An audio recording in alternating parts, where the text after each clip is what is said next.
পরিবর্তিত সমাজ আসবে, কিন্তু কোরআন কোনোদিন পরিবর্তন হবে না। কোরআন নূতনও নয়, পুরাতনও নয়, কোরআন চিরন্তন। কোরআনের আওয়াজ, কোরআনের দাওয়াত, কোরআনের আবেদন চিরন্তন, এটার কোনো পরিবর্তন হবে না।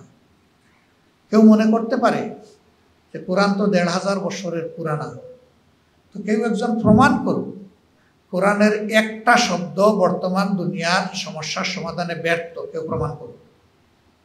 এটা কেউ পারবে না, কারণ এই চ্যালেঞ্জ আমি দিচ্ছি না, এই চ্যালেঞ্জ তো আল্লাহ তাআলাই দিয়েছেন। যালিকাল কিতাবু লা রাইবা ফীহ, এটা এমন কিতাব যার মাঝে কোনো সংশয়, সন্দেহ, ঘাটতি, ত্রুটি কিছুই নেই, সব কিছু থেকে মুক্ত। আল্লাহু আকবার। এটাকে চ্যালেঞ্জ করার সাধ্য কোন মাখলুকের? স্বয়ং খালিক যে চ্যালেঞ্জ দিয়েছেন, কোনো মাখলুকের দুঃসাহস হবে না সেই চ্যালেঞ্জ কবুল করা, এবং এটা পারেনি। বরঞ্চ কোরআনের দুষ্ত্রুটি ধরতে এসে অনেকেই আল্লাহর মেহেরবানি হেদায়েত পেয়েছে, আল্লাহ তার দিল খুলে দিয়েছে। সম্মানিত ভাইয়েরা, বাংলাদেশ জামাত ইসলামী আল্লাহর কাছে ওয়াদাবদ্ধ, আসমান জমিনের মালিকের কাছে ওয়াদাবদ্ধ যে আল্লাহ তাআলা যতক্ষণ আমাদেরকে সুস্থ হালতে বিবেক সম্পন্ন প্রাণী হিসাবে রাখবেন, ততক্ষণ পর্যন্ত আল্লাহর পথে, আল্লাহর দিনকে মানার এবং মানানোর এই সংগ্রাম, এই যুদ্ধ, এই লড়াই ইনশাআল্লাহ অব্যাহত থাকবে। আমরা কেউ অমর নই, দুনিয়া ছেড়ে চলে যাব, কিন্তু আমরা যেন ভবিষ্যৎ যারা এই দুনিয়া আসবে, মুমিন মুসলমান, তাদের হাতে একটা পবিত্র আমানত জীবন্ত অবস্থায় রেখে যেতে পারি। আল্লাহ যেন সেই তৌফিক আমাদেরকে দান। এখন দুনিয়ার লড়াই হয় দুই ধরনের, একটা গতানুগতিক অস্ত্রের লড়াই, আর একটা বুদ্ধিভিত্তিক লড়াই। বুদ্ধিভিত্তিক লড়াইয়ের একটা ধাপ হচ্ছে বুটের মাধ্যমে লড়াই, কিন্তু এটাও আমরা নির্দিষ্ট করে বলতে পারবো না যে বুটের মাধ্যমে, লড়াইয়ের মাধ্যমেই ইসলাম কায়েম হবে নাকি আল্লাহ অন্য কোনো পন্থায় দেবেন। বাট রাসূল করিম সাল্লাল্লাহু আলাইহি ওয়াসাল্লামের উসুল হচ্ছে, সামনে যখন দুইটা জিনিস পথ চলার জন্য থাকবে, দুইটা বাহন অথবা দুইটা রাস্তা, তিনি বলছেন যে আমি অধিকতর সহজ যেটা সেটা কবুল করব। একটা হচ্ছে রক্তপাতের মাধ্যমে, আরেকটা হচ্ছে ব্যালটের মাধ্যমে। এখন আমরা বুলেটের মাধ্যমেও যেতে পারি, ব্যালটের মাধ্যমে যেতে পারি, কিন্তু দুই রাস্তা যখন খোলা থাকবে তখন আল্লাহ রাসূল সাল্লাল্লাহু আলাইহি ওয়াসাল্লামের উসুল অনুযায়ী আপনাকে যেতে হবে ব্যালটের মাধ্যমে। এই জায়গায় আবার অনেকে একটু কনফিউজড হন, দ্বিধাগ্রস্ত হন যে ইসলামে গণতন্ত্র হালাল কিনা।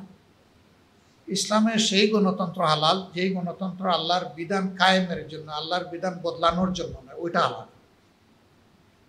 কিন্তু যদি কেউ আল্লাহর বিধান বদলানোর জন্য গণতন্ত্রের প্র্যাকটিস করে, সেটা হালাল না, সেটা হারাম।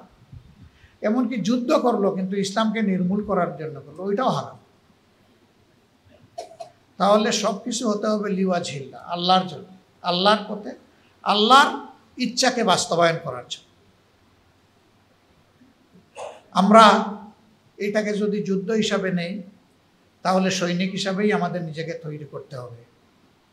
প্রয়োজন হবে আমাদের যুবকদেরকে, তরুণদেরকে জাগিয়ে তোলা।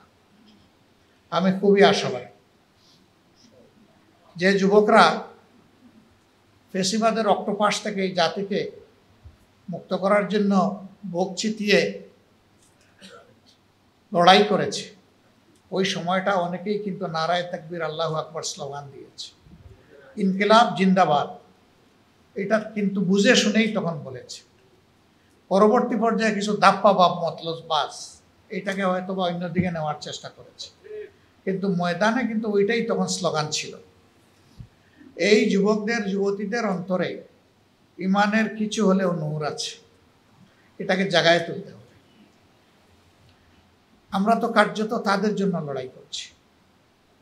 স্বাভাবিকভাবে চিন্তা করলে মানুষের বয়স যত বাড়ে, তার ফিজিক্যাল সিস্টেমগুলো তত বেশি দুর্বল হয়ে আসে। বেঁচে থাকলেও যৌবনের মতো সে দৌড়াদৌড়ি, ছুটাছুটি করতে পারে না। যৌবন আল্লাহর বিশেষ নিয়ামত।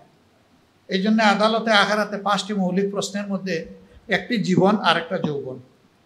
জীবন কাটিয়েছ কিভাবে, যৌবন কাটিয়েছ কিভাবে, দুইটা আলাদা আলাদা প্রশ্ন।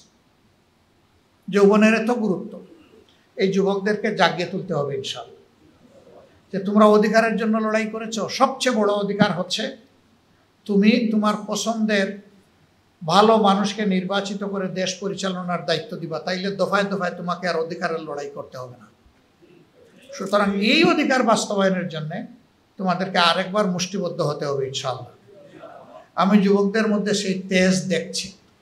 আমাদের সবাইকে তাদেরকে সম্মান করে, আদর করে, ভালোবেসে বুকে টেনে ধরতে হবে ইনশাআল্লাহ। আমরা যদি পারি সমাজ বদলে যাবে ইনশাআল্লাহ। ভয় পাবেন না। চাঁদাবাজরা চাঁদা নিতে পারে, দখলবাজরা দখল করতে পারে, কিন্তু আল্লাহ চাইলে সিংহের গর্জন, নারায়ে তাকবীর, আল্লাহু আকবার সমস্ত অপকর্মকারীদের কলিজাকে থরথর করে কাঁপিয়ে দিবে ইনশাআল্লাহ। এবং আমরা অসহায় প্রাণীর মতো অন্যায়ের সামনে মাথাও নত করব না, অসহায়ভাবে ইনশাআল্লাহ আত্মসমর্পণ করব না। জনগণের এই অধিকার প্রতিষ্ঠার জন্য, ভোটের অধিকার নয়, তার বিবেকের অধিকার, আল্লাহর দেওয়া সমস্ত অধিকার প্রতিষ্ঠার জন্য এটি হচ্ছে নিয়ামক, এর হাত ধরেই হয়। এটার জন্য ইনশাআল্লাহ আমরা আমাদের সর্বোচ্চটা করতে কোনো কুণ্ঠাবোধ করব না।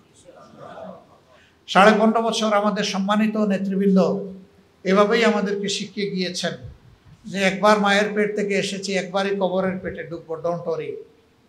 এই সময়টা আল্লাহর জন্য ছেড়ে দাও, উৎসর্গ করে দাও। ফাঁসিকে প্রয়োজনে হাসি মুখে বরণ করে নাও, কিন্তু সত্যের পক্ষে গর্জন দিয়ে যাও। আমরা ইনশাআল্লাহ সেটা করব এবং সত্যের জয় হবে ইনশাআল্লাহ। যা আল হক ওয়া যাহাকাল বাতিল ইন্নাল বাতিলা কানা যাহুকা। ইনশাআল্লাহ সত্য সমাগত, মিথ্যা উপস্থিত বা দূরীভূত, সত্যের জয় অবশ্যম্ভাবী হবে ইনশাআল্লাহ। এবং লক্ষণ চতুর্দিকেই কম বেশি এখন দেখা যাচ্ছে। সত্যের জয় না হলে গাজাবাসী 2 বৎসর ধরে একটা চরম আগ্রাসী বেয়াদব শক্তির সাথে যুদ্ধ করে টিকে আছে। কিভাবে? কে টিকিয়ে রেখেছে? আল্লাহ রাব্বুল আলামিন তাদেরকে টিকিয়ে রেখেছে। বাংলাদেশের একটা উপজেলার চাইতে ছোট্ট এলাকা গাজা আজকে গোটা দুনিয়ার চিন্তা এবং আকর্ষণের কেন্দ্রবিন্দু। কিভাবে এরা বেঁচে আছে? এই জন্য একটা কথা আছে, দুনিয়ার বিভিন্ন দেশে মায়েরা জন্ম দেয় সন্তান, আর ফিলিস্তিনের মায়েরা জন্ম দেয় যোদ্ধা। কি নারী কি পুরুষ সমান তালে যুদ্ধ চালিয়ে যাচ্ছে, আলহামদুলিল্লাহ।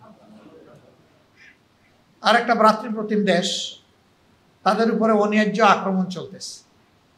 এই আক্রমণের সময়ও আমরা আলহামদুলিল্লাহ লক্ষ্য করছি যে বিশ্ববাসী কিছু জিনিস দেখে বিস্মিত হচ্ছে। কল্পনার অতীত কিছু জিনিস ঘটে যাচ্ছে। আল্লাহ তাআলার দরবারে দোয়া করি, যারা হকের পক্ষে আছে আল্লাহ যেন হকপন্থী এবং হককে বিজয়ী করে দেন। আর যারা হকের বিরুদ্ধে আগ্রাসী অবস্থা নিয়েছে আল্লাহ যেন নিজ হাতে তাদের ফয়সালাটা চূড়ান্ত করে দেন। আল্লাহ যদি হেদায়েত দিতে চান আলহামদুলিল্লাহ, আল্লাহ যদি পথের কাঁটা দূর করতে চান আলহামদুলিল্লাহ, আমরা সেটা আল্লাহর উপর ছেড়ে দিই, আল্লাহই যথেষ্ট। আল্লাহ নিজেই বলেছেন, ও ষড়যন্ত্রকারীরা তোমরা জেনে রাখো, মাকারু মাকার আল্লাহ আল্লাহু খাইরুল মাকিরিন। আল্লাহ তাআলা বলছেন, ও ষড়যন্ত্রকারীরা তোমরা যেমন ষড়যন্ত্র করো আল্লাহ কৌশল আঠেন, এবং আল্লাহর কৌশলের কাছে সব কিছু চুরমার, পাউডার, ছাতু হয়ে যাবে, কিচ্ছুই টিকবে না। তিনি হচ্ছেন সর্বোত্তম কৌশল অবলম্বনকারী, প্রয়োগকারী, সব কৌশলের জন্মদাতা। তার হিকমার একটা ফুটা গোটা বিশ্বের সমস্ত সৃষ্টি, শুধু মানুষ না, সবাই পেয়েছে, আর বাকি সব তার হাতে রয়ে গেছে, মহাসমুদ্র। সেটা আল্লাহ যার উপর প্রয়োগ করেন তার আর কোনো জায়গা থাকে না। বাংলাদেশ বদলাবে ইনশাআল্লাহ। আল্লাহর জন্য আমাদেরকে কমিটেড হয়ে যেতে হবে, কোনো ব্যক্তিকে নেতা বানানোর জন্য নয়।